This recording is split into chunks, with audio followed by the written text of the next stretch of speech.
Welcome back to tonight's Big Picture Rumble. Still with me, Gianna Caldwell, Christy Setzer, Chris Allman. Let's get back to it. As of right now, or as of actually the last time I looked was maybe 15 minutes ago, Rand Paul, at that time Joe Manchin was helping him out, Ron Wyden had been helping him out, was engaged in a filibuster. It's not really a filibuster against not in the entire Patriot Act, but Section 215. Mm-hmm. And he's been joined, by Joe Manchin and Ron Wyden so far. And it was actually a cordial conversation. I was really struck by it. Given the fact that the Second Circuit has already found that the Bush and Obama administrations and the NSA's interpretation of Section 215 is overly broad and thus illegal, the word that the second highest court in the land used, isn't Rand Paul right? Yes. This is one where, hey, I'll say it as the Democrat, absolutely, he is. And this is one where the public strongly agrees with him as well.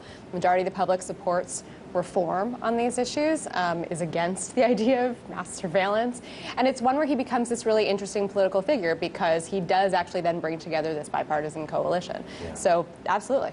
What was interesting to me is the fact that the second highest court in the land said that it was illegal, and you have a president in office that says he's a man of the people, and yet he wouldn't shut down the program. Right. It should make no sense for Congress to have to even debate the issue. He should say, we're going to just shut it down, plain and simple. Yeah, well, and for the Republicans in Congress, somebody should say, hey, Obama likes this. Chris?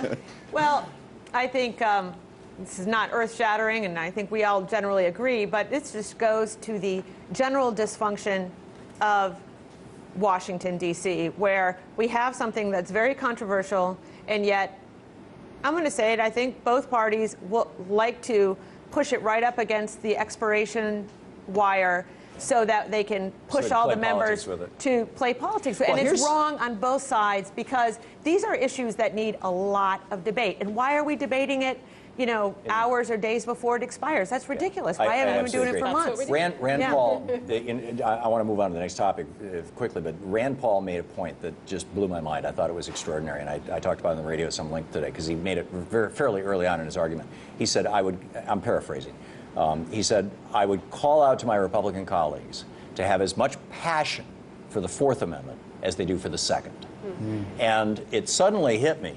The Second Amendment is making literally billions of dollars a year, probably $1 billion a month, in profit for a particular industry that is kicking that profit back to members of Congress.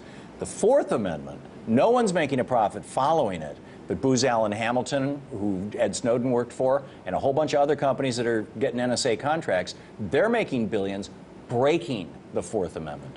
And I wonder if that's really what's going on. And I would say to the left, if only you had as much passion for the First Amendment as you do for the Fourth. You ever heard of the ACLU? It's all about the First Amendment.